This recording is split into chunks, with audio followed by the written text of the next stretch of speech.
ሰላም። ባንዲራውን አንሳው የሚለውን የቴዲ አፍሮ ሙዚቃ በእኔ አረዳድ በዚህ መሰረት አቀርበዋለሁ።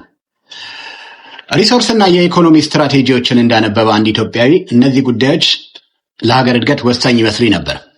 The Power of Your Subconscious Mind የሚለውን መጽሐፍ የጻፈው ዶክተር ጆሴፍ መርፊ ግን ቀዳሚው የህዝብ ንቃተ ህሊና ደረጃ ነው ይለናል። ዶክተሩ ቃል በቃል እንዲህ ይላል። የአንድ ሀገር መንግስት የአብዛኛው ህዝብ የአስተሳሰብ ውጤት ነው። የሀገር ብልጽግና የመንግስት ምንነት በህዝቡ ስነልቦናዊ አስተሳሰብ አብሮነትና የአእምሮ እድገት ልክ ይወሰናል። መንግስትን መቀየር የፈለገ ህዝብ አእምሮዋዊ አስተሳሰቡን ይቀይር ይለናል ዶክተር ጆሴፍ መርፊ። የአብዛኛውን ህዝብ የስነልቦና ጥላቻና መገፋፋት የደረሰበትን ሎው ኮንሽስነስ ማይንድ ሴት ስናየው የቴዲ ባንዲራውን አንሳው ቅኝት ኢትዮጵያዊ አንድነትን አንሳው፣ በሌላ አነጋገር ወደ ሃይ ኮንሽስነስ ማይንድ ሴት እደጉ እያለ መሆኑ ይገባል። ኢትዮጵያዊነት በአንደበታችን ካልሆነ ከልቦናችን ከወደቀ ሰነባብቷል። እኛ ኢትዮጵያዊ በአደባባይ ተዘቅዝቆ ሲሰቀል ዞረን የጨፈርን፣ የሰው ልጅ ስጋ በእሳት ሲለበለብ በጭሱ መዓዛ ጥላቻን ያወራረድን፣ በቁጥር ትንሽ ናቸው ቢጠፉም ቀሪዎቻችን ሰላም እናገኛለን ብለን በወገን ላይ ረሃብ የፈረድን፣ ጊዜው የኛ ነው ከመሬታችን ይውጡልን ብለን ያልተወለደን ጽንስ ቀደን ያወጣን፣ የወገናችንን እጅ ግንድ አስደግፈን ስንቆርጥ ለዓለም ያሳየን፣ በሞቅታ ወጣትን ለጦርነት የማገድን፣ ከስካር በረድ ስንል የገደልነውን ረስተን ቤተ መንግስት ገብተን ፍቅር የተጫወትን ክፎች፣ በነጭ ሀገር በምቾት ሶፋ ላይ ቁጭ ብለን በበራችን እንግዳ ሰው ሲያልፍ ለህይወታችን በመሳታት 911 የምንደውል ምስኪኑ የአዲስ አበባ ወጣት ግን አትወጣም ወይ ብለን ለነጻነት አትታገልም ወይ ብለን ለሞት ያቀበልን ደካሞች። የአንዳንድ ዲያስፖራ ክፋት ይለያል። በሚኖርበት ሀገር ስደተኛ መሆኑን ረስቶት የሌላውን ወገኑን ግን ከማዳጋስካር የመጡ ናቸው ይውጡልን ሲል የማያፍር ከዚህ በላይ የባንዲራ ውድቀት ከየት ይመጣል? ለመርዳትም ለማልቀስም የሞተውን ወገናችንን ሰዋዊ ማንነት ሳይሆን የመጣበትን ዘር ቀድመን የምናጣራ የሞራል ኪሳራን ያወራረድን ሆነናል። ዲያስፖራው ለቴክኖሎጂ ሲጠበቅ በቴሌግራም የሴት ብልት የሚለዋወጥ ጠቁሯል፣ አይ ቀልቷል ብሎ በእህቱ ገላ በየቲክቶኩ የሚሳለቅ አልፎም ገንዘብ ካልተከፈለኝ በሚዲያ ለቃለሁ እያለ ሴትን በስነልቦና የሚያስጨንቅ የወደቀ ሆኗል። ይህ የባንዲራ ውድቀት የማንነት ኪሳራ ካልሆነ ምን ሊባል ይችላል? ከኛ ያልሆነውን ዘር ለማዋረድ የአህያ ምስል ተጠቅመን የምንሳደብ ኢትዮጵያ ትፈርሳለች ማለት ወገን ይጠፋል ማለት መሆኑን የማናስተውል መንግስታዊ ስልጣንን ለዘረፋ የምንጎመዥ ድሃ ሲያለቅስ ሶፍት የምናቃብል ክፎች ሆነናል።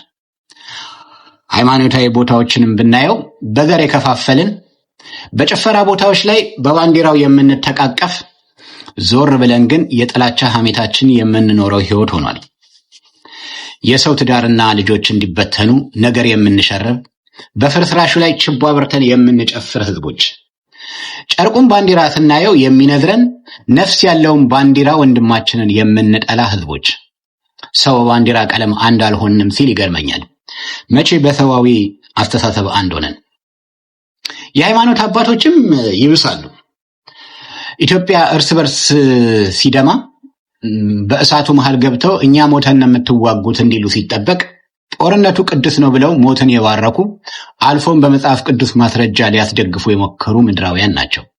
በረከትን ከሰማይ እንዳስለቀቀልህ ዘር መዝራት አለብህ ብለው የምስኪኑን ህዝብ አእምሮ አስጨንቀው ኪሳቸውን የሚያደልቡ፣ አብይ 40 ዓመት ይገዛል አዳነች ታረጋለችን እሁድ ማለዳ ሰብከው ሰኞ የመሬት ፕሮፖዛል የሚያስገቡ ጥቅመኝነትን ኑሯቸው ያደረጉ ፓስተሮች ያለበት ነች ኢትዮጵያ።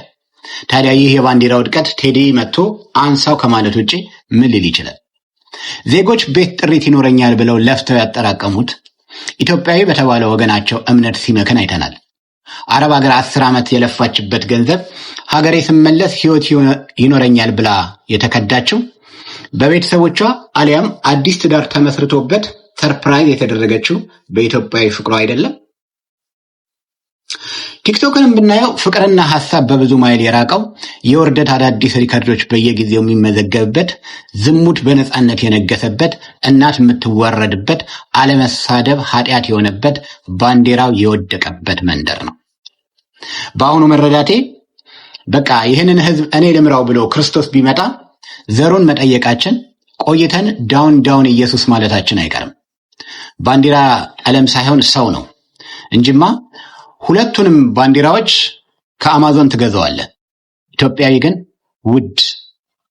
ውድ ነው። ሀገር የሞተበት ያለው ከያኒው ልክ ነው።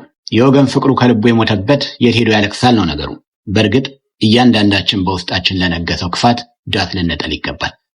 ቴዲ በውስጥ ያለውን የጥላቻ አስተሳሰብ፣ ቂመኝነት፣ የወንድም ምቀኝነት ከአይምሮህ አውጣው። የቀድሞዋን ኢትዮጵያ መልሳት እያለ ነው። ኢትዮጵያዊነት ፍቅር ነው። ወጣቶች ስሙ። በውስጣችሁ ትልቅ ኃይል አለ፣ ትልቅ ሪሶርስ አለ። ያ ሪሶርስ በክፋት፣ በዘረኝነት፣ በጥላቻ፣ በስድብ እንዲመክን እና እድሜያችሁ እንዲያልፍ አትፍቀዱ። ከዘረኝነት፣ ከጥፋት ወይም ክፉ ከሆነ አስተሳሰብ ራሳችሁን አርቁ። ከምትሰሙት ነገር ተቆጠቡ። ኢትዮጵያዊነት ውድ ሀብት ነው። የትኛውም ዓለም ልትኖሩ ትችላላችሁ። ኢትዮጵያዊነትን ግን ከውስጣችሁ ከደማችሁ ልታወጡት አትችሉም። አጠገባችሁ ያለውን ወንድማችሁን ውደዱት። ኢትዮጵያዊነት ይሄንን ለብሶ መዞር አይደለም። ኢትዮጵያዊነት ይሄንን ስከርብ አድርገህ መዞር አይደለም። ኢትዮጵያዊነት አጠገብህ ያለውን ወንድምህን መደገፍ፣ ለሱ ክፋት አለማሰብ፣ ከመጣበት ዘር ማንነት ተነስተህ ጥላቻን አለመንዛት ነው። በፍቅር መኖርን ኢትዮጵያዊነት ማለት እሱ ነው። መደጋገፍ ኢትዮጵያዊነት ማለት እሱ ነው። ሴቶች ይህን ስሙ። በየሶሻል ሚዲያው ገላችሁን በማጋለጥ እርካሽ ማንነትን አትገንቡ። እናንተ ውድ ኢትዮጵያውያን ናችሁ። ውድነታችሁን ጠብቁት። ክፉ በማውራት መጥፎ በመስራት ለልጆቻችሁ መጥፎ ምሳሌ አትሁኑ። ልጆቻችሁ በሚያድጉ ጊዜ እናንተን እያዩ ነው የሚያድጉት።